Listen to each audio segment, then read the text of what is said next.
करने वाली है कि जब मम्मी का समय मतलब बुरा चल रहा था, वो सबको याद कर रही थी, मेरे भाई, मेरी नानी माँ, मेरी सब कुछ, है ना? तो हम कहाँ थे? हम अपने बुरे कर्मों में थे, हम अपने मोबाइल फ़ोन में थे, हम वहाँ थे, हम ऑफ़िस में थे।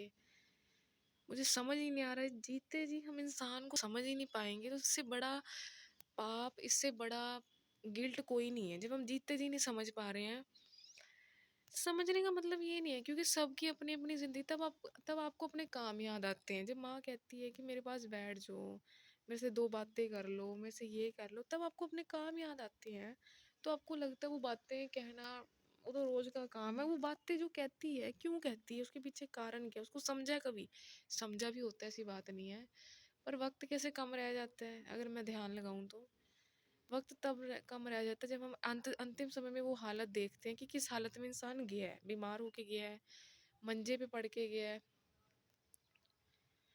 बात ये आ रही है कि मुझे ऐसा लगता है, आपको भ्रम है सबसे बड़ा कि शायद मैं बच जाऊँगा, मैं अच्छी पूजा करके बच जाऊँगा। सबसे बड़ा इल्यूज़न तो फिर दिमाग में बिठा लिया ना आपने।